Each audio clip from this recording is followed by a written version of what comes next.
ভাবুন তো, আজ বিশ্বের বড় বড় গোয়েন্দা সংস্থা যেমন এফবিআই কোনো অপরাধীর পরিচয় খুঁজে বের করতে যে ফিঙ্গারপ্রিন্ট প্রযুক্তির উপর নির্ভর করে তার ভিত্তি তৈরি করেছিলেন দুজন বাঙালি। কিন্তু দুঃখের বিষয়, ইতিহাসের পাতায় তাদের নাম অনেকদিন চাপা পড়েছিল। আজ আমরা জানবো দুই অসাধারণ বাঙালি প্রতিভা, কাজী আজিজুল হক এবং হেমচন্দ্র বোসের গল্প, যাদের আবিষ্কার আধুনিক ফরেনসিক বিজ্ঞানের ইতিহাস বদলে দিয়েছিল। 19 শতকের শেষ ভাগ, তখন অপরাধীদের শনাক্ত করার জন্য মূলত শরীরের বিভিন্ন অংশের মাপ নেওয়া হতো, কিন্তু এটি ছিল সময় সাপেক্ষ এবং প্রায়ই ভুল হতো। এই সময়ে ব্রিটিশ ভারতের বাংলায় কর্মরত ছিলেন পুলিশ কর্মকর্তা স্যার এডওয়ার্ড হেনরি। তিনি বুঝতে পারেন যে মানুষের আঙুলের ছাপ বা ফিঙ্গারপ্রিন্ট অনেক বেশি নির্ভরযোগ্য পরিচয় বহন করে। কিন্তু সমস্যা ছিল অন্য জায়গায়। হাজার হাজার মানুষের ফিঙ্গারপ্রিন্ট কিভাবে সাজানো হবে, প্রয়োজনের সময় কিভাবে তা দ্রুত খুঁজে পাওয়া যাবে? এই কঠিন গাণিতিক সমস্যার সমাধানের দায়িত্ব পড়ে দুই বাঙালি কর্মকর্তা আজিজুল হক এবং হেমচন্দ্র বসুর ওপর। কলকাতার ঐতিহাসিক রাইটার্স বিল্ডিং এ অবস্থিত ফিঙ্গারপ্রিন্ট ব্যুরোতে কাজ করতে গিয়ে আজিজুল হক একটি অসাধারণ গাণিতিক সূত্র তৈরি করেন।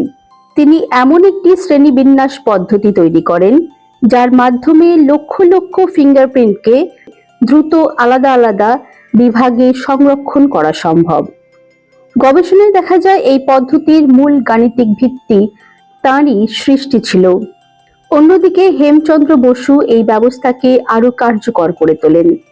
তিনি ফিঙ্গারপ্রিন্টের সাব ক্লাসিফিকেশন এবং পরবর্তীকালে টেলিগ্রাফিক কোডিং এর মতো গুরুত্বপূর্ণ বিষয়ের উন্নয়ন ঘটান। 1897 সালে কলকাতায় বিশ্বের প্রথম ফিঙ্গারপ্রিন্ট ব্যুরো প্রতিষ্ঠিত হয়। এই ব্যুরো থেকে শুরু হয় আধুনিক ফিঙ্গারপ্রিন্টের বিজ্ঞানের যাত্রা। দুঃখজনকভাবে এই পুরো ব্যবস্থাটি বিশ্বের কাছে পরিচিত হয় হেনরি ক্লাসিফিকেশন সিস্টেম নামে, কারণ তাদের ঊর্ধ্বতন কর্মকর্তা এডওয়ার্ড হেনরির নামে পদ্ধতিটির নামকরণ করা হয়েছিল। দীর্ঘদিন বিশ্ব মনে করত হেনরি এই ব্যবস্থার মূল উদ্ভাবক, কিন্তু পরবর্তীকালে বিভিন্ন নথি ও গবেষণা প্রমাণ করে যে আজিজুল হক এবং হেমচন্দ্র বসুই ছিলেন এই সিস্টেমের প্রকৃত স্থপতি। এমনকি হেনরিও পরে তাদের অবদানের কথা স্বীকার করেছিলেন।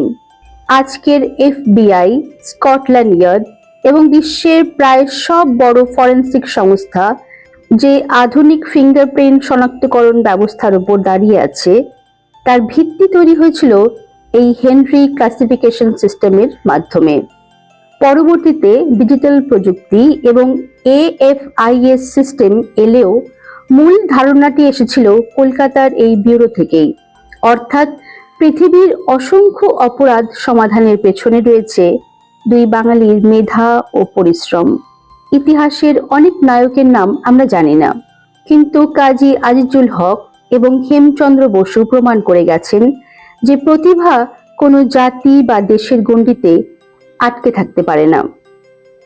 আজ যখন আমরা স্মার্টফোন আনলক করি কিংবা কোনো অপরাধীর পরিচয় ফিঙ্গারপ্রিন্টের মাধ্যমে শনাক্ত করা হয়, তখন কোথাও না কোথাও জড়িয়ে আছে এই দুই বাঙালি মেধাবীর অবদান।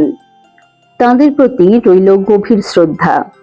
ভিডিওটি ভালো লাগলে অবশ্যই লাইক, শেয়ার এবং সাবস্ক্রাইব করতে ভুলবেন না। ইতিহাসের এমন আরো অজানা গল্প নিয়ে আবার দেখা হবে কলকাতার চিঠির আসরে।